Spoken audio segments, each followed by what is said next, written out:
Shalom, Bapak Ibu Saudara yang diberkati Tuhan. Jumpa kembali dalam program Morning Call Departemen Pelkes GPIB. Hari ini Minggu 30 Januari 2022. Saat ini bersama saya Pendeta Patricia Lisa Syarana Mual sebagai pendeta jemaat di GPIB Kasih Abadi Perawang, khususnya dalam pelayanan di Pos Pelkes Tetap Teguh Teluk Siak. Sebelum kita memulai rangkaian kegiatan kita di hari Minggu saat ini, mari kita bersekutu kepada Allah. Mari kita membaca dan merenungkan firman Tuhan. Kita persiapkan bacaan Alkitab di dalam Injil Lukas pasal 10 ayat 1 hingga ayatnya yang ke-12. Tapi sebelum kita membaca firman Tuhan, sebelum kita merenungkannya, mari kita berdoa mohon bimbingan Roh Kudus. Kita berdoa. Bapa di surga, Allah dalam Kristus Yesus Tuhan kami mengucap syukur kepadamu Tuhan, karena Engkau memberkati istirahat kami, dan di hari baru saat ini, sebelum kami memulai rangkaian aktivitas kami di hari Minggu, kami ingin membaca dan merenungkan kebenaran firman Tuhan. Urapi dan kuasailah hati pikiran kami dengan Roh Kudus-Mu, agar setiap firman Tuhan yang hendak kami baca dan renungkan di saat ini, kami dimampukan untuk memahami, bahkan dimampukan untuk melakukan firman Tuhan dalam kehidupan kami hari lepas hari. Berfirmanlah kepada kami ya Tuhan, sebab sesungguhnya kami siap mendengarkan sabda-Mu. Di dalam nama Tuhan Yesus firman Allah yang hidup, kami berdoa. Amin. Bapak Ibu Saudara yang diberkati Tuhan, firman Tuhan di dalam Injil Lukas pasal 10 ayat 1 hingga ayatnya yang ke-12. Firman Tuhan di bawah perikop Yesus mengutus 70 murid. Kemudian daripada itu Tuhan menunjuk 70 murid yang lain, lalu mengutus mereka berdua-dua mendahuluinya ke setiap kota dan tempat yang hendak dikunjunginya. Katanya kepada mereka, "Tuaian memang banyak, tetapi pekerja sedikit. Karena itu mintalah kepada Tuan yang empunya tuaian, supaya ia mengirimkan pekerja-pekerja untuk tuaian itu. Pergilah, sesungguhnya aku mengutus kamu seperti anak domba ke tengah-tengah serigala. Janganlah membawa pundi-pundi atau bekal atau kasut, dan janganlah memberi salam kepada siapapun selama dalam perjalanan. Kalau kamu memasuki suatu rumah, katakanlah lebih dahulu, damai sejahtera bagi rumah ini. Dan jikalau di situ ada orang yang layak menerima damai sejahtera, maka salammu itu akan tinggal atasnya. Tetapi jika tidak, salammu itu kembali kepadamu. Tinggallah dalam rumah itu, makan dan minumlah apa yang diberikan orang kepadamu. Sebab seorang pekerja patut mendapat upahnya. Janganlah berpindah-pindah rumah. Dan jikalau kamu masuk ke dalam sebuah kota dan kamu diterima di situ, makanlah apa yang dihidangkan kepadamu dan sembuhkanlah orang-orang sakit yang ada di situ, dan katakanlah kepada mereka, kerajaan Allah sudah dekat padamu. Tetapi jikalau kamu masuk ke dalam sebuah kota dan kamu tidak diterima di situ, pergilah ke jalan-jalan raya kota itu dan serukanlah, juga debu kotamu yang melekat pada kaki kami kebaskan di depanmu. Tetapi ketahuilah ini, kerajaan Allah sudah dekat. Aku berkata kepadamu, pada hari itu Sodom akan lebih ringan tanggungannya daripada kota itu." Demikianlah pembacaan firman Tuhan. Ini aku Tuhan, pakai aku Tuhan, utus aku jadi berkat untuk melayanimu. Ini aku Tuhan, pakai aku Tuhan, utus aku sebagai alat kemuliaan-Mu. Sepenggal lirik lagu berjudul Ini Aku Tuhan, Utus Aku.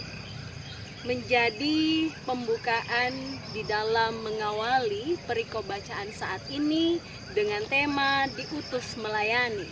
Bapak Ibu Saudara yang diberkati Tuhan, berbicara tentang melayani dari kata diakonia atau diakonein atau pelayan, diakonos, ini memiliki arti yang luas karena bisa diartikan dengan setiap hal yang dilihat, setiap hal yang didengar, setiap hal yang dikatakan dan juga dilakukan itu tertuju dan berorientasi hanya kepada Tuhan. Sederhananya mau bilang, jika kita lakukan bukan orientasinya untuk Tuhan, ya bukan melayani. Sebagaimana yang tercatat di dalam Yesaya pasalnya yang ke-6 ayat 8, firman Tuhan menyatakan, lalu aku mendengar suara Tuhan berkata, siapakah yang akan kuutus dan siapakah yang mau pergi untuk aku? Maka sahutku, ini aku, utuslah aku. Berbicara tentang pengutusan Bapak Ibu Saudara, firman Tuhan di dalam Injil Lukas, Dr. Lukas mencatat setelah Yesus di dalam pasalnya yang ke-9 ayat pertama sampai 6, ia mengutus ke-12 muridnya untuk memberitakan Injil firman Tuhan dan menyembuhkan orang sakit di berbagai tempat. Kemudian ia pun mengutus kembali ada 70 orang atau 70 murid untuk pergi dan melakukan tugas panggilan mereka dalam pemberitaan Injil, dalam menyembuhkan orang sakit, bahkan juga untuk menceritakan atau mengabarkan kerajaan Allah. Bapak Ibu Saudara yang diberkati Tuhan, melihat di dalam Injil Lukas pasalnya yang ke-10, ayat yang pertama, ini dibuka dengan sebuah pernyataan bahwa kemudian daripada itu Tuhan menunjuk 70 murid yang lain, lalu mengutus mereka berdua-dua mendahuluinya ke setiap kota dan tempat yang hendak dikunjunginya. Ayat ini kembali menjelaskan kepada kita dan mau menunjukkan bahwa Yesus memilih dan menunjuk ke-70 murid ini untuk satu misi yang besar. Ada satu tanggung jawab yang dipercayakan kepada mereka. Dan ini bukanlah sebuah tugas yang main-main. Sebuah tanggung jawab yang diberikan dan dengan besar harapan untuk dilaksanakan dengan penuh perhatian. Tidak sampai di situ Bapak Ibu, mungkin timbul pertanyaan, kenapa harus diutus kembali 70 murid? Padahal di pasal sebelumnya, di pasal 9, Yesus sudah mengutus 12 muridnya. Bapak Ibu Saudara, Yesus tahu bahwa waktunya sudah tidak lama lagi berada di tengah-tengah para murid. Oleh sebab itu, ia kembali mengutus ke-70 murid dengan satu tujuan, agar mereka pun bisa mendahulunya, bisa kembali memberitakan Injil kebenaran bahkan tentang kerajaan Allah sebelum ia pergi kepada mereka ke berbagai-bagai tempat yang belum ia tuju. Bapak Ibu Saudara yang diberkati Tuhan, kemudian di sana dikatakan saat Yesus mengutus 70 murid, tentu ini bukanlah sebuah tanggung jawab yang besar seperti yang saya katakan tadi. Sehingga Yesus pun membuat satu strategi yang menarik. Kenapa saya katakan strategi yang menarik? Karena di dalam pengutusan yang dilakukannya, ia mengutus mereka secara berkelompok. Dikatakan di ayat 1 bagian B, lalu mengutus mereka berdua-dua. Itu berarti ada satu dan satu orang yang lain untuk melakukan pelayanan tersebut. Bapak Ibu Saudara, dan kemudian dilanjutkan di ayat yang kedua. Seruan Yesus katanya kepada mereka, tuaian memang banyak, tetapi pekerja sedikit. Di ayat 2 bagian A ini kembali mau menunjukkan kepada kita, Yesus menggunakan permainan kata dengan melihat konteks keadaan atau latar belakang pertanian yang menarik. tuayan memang banyak, tetapi para pekerja belum banyak, sehingga membutuhkan pekerja-pekerja untuk memenuhi setiap ladang, untuk memenuhi setiap mereka yang berada di berbagai wilayah, di berbagai tempat, untuk menerima kebenaran firman Tuhan. Dan Bapak Ibu Saudara, kalau kita melihat lebih jauh, ada hal yang harus dipersiapkan oleh para murid, oleh mereka yang diutus di dalam ayat yang kedua bagian D.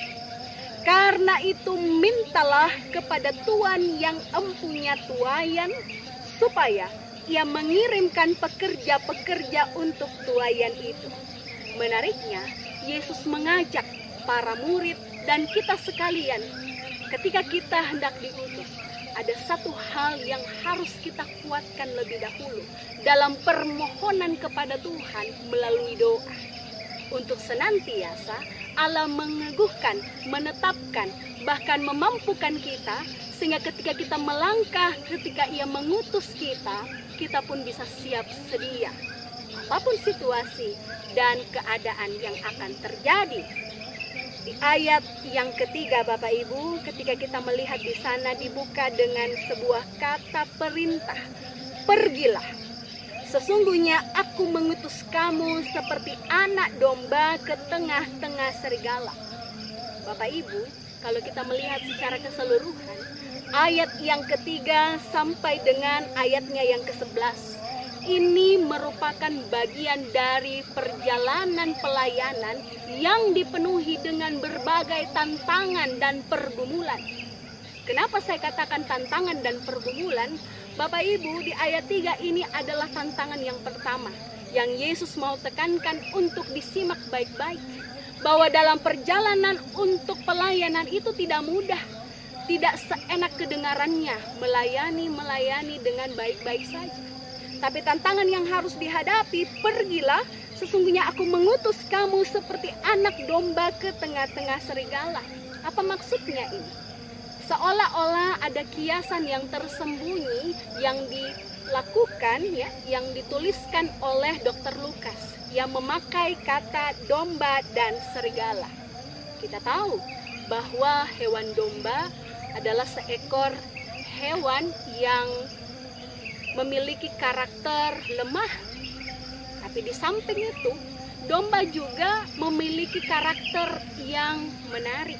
Menariknya, sekalipun terkesan lemah, adalah hewan yang setia. Setia terhadap sang gembalanya, kemana dia dituntun diiringi, dia ikut. Dia tetap mengikuti apa kata ataupun apa yang ditujukan oleh sang gembala. Tidak sampai di situ. Karakter hewan ini juga menariknya untuk kita simak adalah hewan yang penuh dalam damai sejahtera, penuh dengan kesabaran. Itu tandanya ketika kita dipilih dan diutus untuk melayani, ada karakter yang harus kita miliki sebagai seorang pelayan, sebagai seorang pekerja. Dengan kata lain, Tuhan mau agar kita sekalipun diperhadapkan dengan tantangan, kesulitan, pergumulan, engkau senantiasa kuat, tidak lengah, tidak lemah, tetapi bisa bersabar, bisa tetap rendah hati, bisa tetap menunjukkan sisi yang damai, ya, sebagaimana domba itu sendiri. Dalam kesabaran, dalam yang cinta damai, ia menunjukkan sikapnya dengan tetap teguh menjalankan tanggung jawab pelayanan, sekalipun ke tengah-tengah serigala. Serigala, hewan yang buas, ganas, hewan yang bisa saja sewaktu-waktu dapat menerkam kapan saja. Berbagai pergumulan tantangan di medan pelayanan jangan sampai membuat kita lengah, jangan sampai membuat kita kendor dalam pelayanan itu sendiri. Sehingga hal yang harus dilakukan adalah siap sedialah, sekalipun berbagai situasi dan kondisi, bahkan yang mungkin saja akan membuat engkau merasa tertekan, dalam kewaspadaan engkau tetap kuat, engkau tidak lemah, tapi tetap kuat dan kokoh di dalam pelayanan.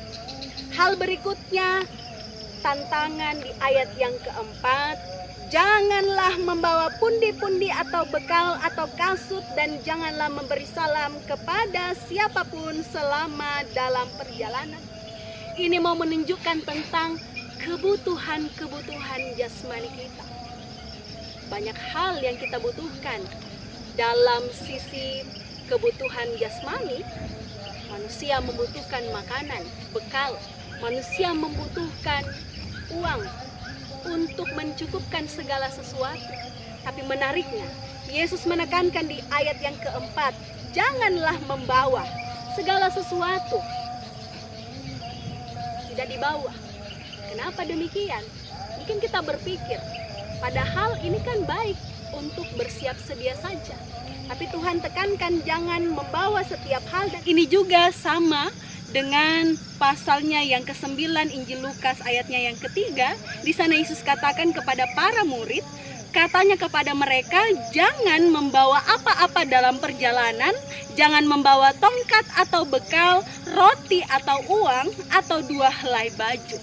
Itu berarti bahwa ayat ini mau diartikan kepada kita untuk senantiasa berserah kepada Tuhan, bahwa Allah lah yang pada akhirnya akan memenuhi segala kebutuhan-kebutuhan kita, secara khusus kebutuhan sebagai para pelayan-pelayan Tuhan yang Ia utus kemana saja.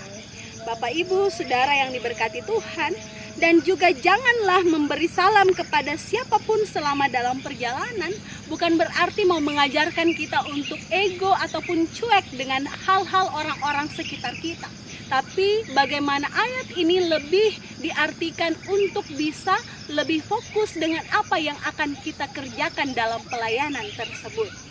Sehingga di ayatnya yang kelima, kalau kamu memasuki suatu rumah, katakanlah lebih dahulu damai sejahtera bagi rumah ini. Dalam tradisi Yahudi, Bapak Ibu Saudara, kalimat salam damai sejahtera bukan hanya sekadar memberi salam secara basa-basi kepada orang sekitar, tapi ada makna tersendiri ketika hendak memasuki suatu rumah. Kalimat damai sejahtera itu hendaklah bisa diperuntukkan baik bagi penghuni rumah maupun orang-orang yang berada di dalam tempat ataupun rumah itu.